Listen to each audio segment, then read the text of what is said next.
अब देखो पहला पॉइंट जो दे रखा है इसको ध्यान से देखना। कह रहा है September 11 goods purchase from Vinod for list price 30,000 at 10% trade discount है।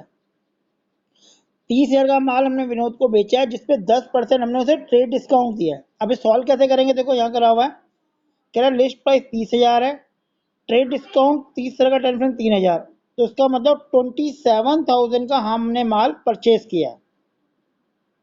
अब यहाँ पे दो अकाउंट आ गए, एक परचेज अकाउंट आ गया, एक विनोद अकाउंट आ गया। परचेज हमारा एक्सपेंस है और एक्सपेंस बढ़ रहा है क्योंकि हमने परचेज किया, तो क्या होगा डेबिट। विनोद क्योंकि हमने उससे परचेज किया तो हमारा क्रेडिटर है, तो क्रेडिटर लायबिलिटी होती है और लायबिलिटी अगर बढ़ रही है तो क्रेडिट होती है। तो उसके बाद एंट्री बन गई purchase account debit to Vinod 27,000।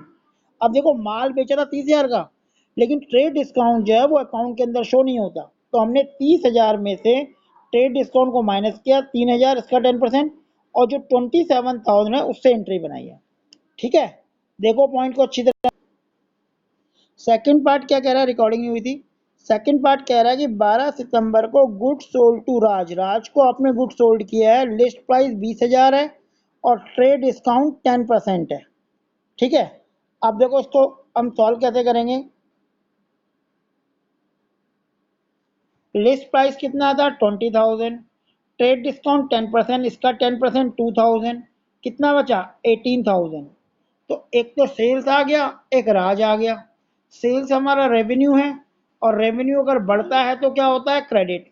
राज हमारे डेटर है, हमने उधार माल बेचा है, डेटर क्या होती है एसेट्स, एसेट्स बढ़ती है तो डेबिट।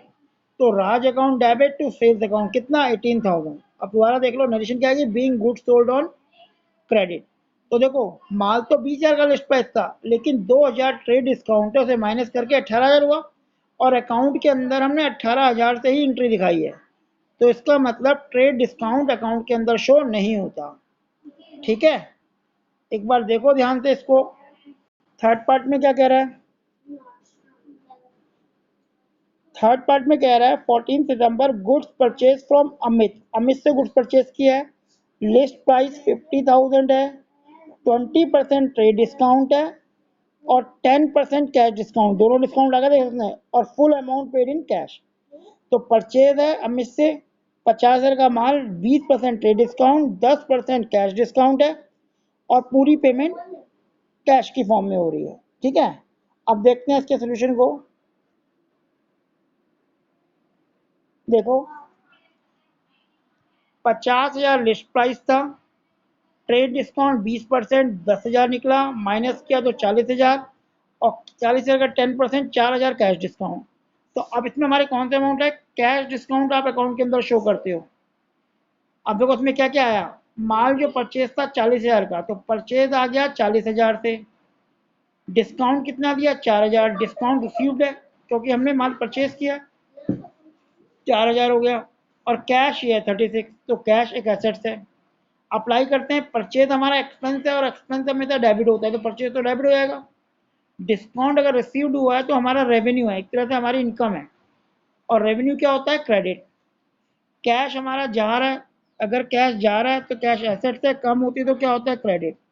तो मतलब ये debit, purchase account debit, discount received account credit और कैश अकाउंट क्रेडिट। तो एंट्री बनी purchase account debit 40,000, cash account 36,000, discount received 4,000, being purchase 20% trade discount and 10% cash discount. ध्यान से देखो अब इसमें क्या अंतर हुआ है, यहाँ पे ट्रेड डिस्काउंट हमने शो नहीं किया, लेकिन उसके बाद जो हमने कैश डिस्काउंट दिया है, क्योंकि सारी पेमेंट वो कैश करा उसको रिकॉर्ड किया है। तो तीन अकाउंट है, 40,000 जो परचेज है, 4,000 जो डिस्काउंट रिसीव्ड है और 36,000 जो कैश है। इसके अकॉर्डिंग हमने बांटा और रूल अप्लाई कर दिए। देखो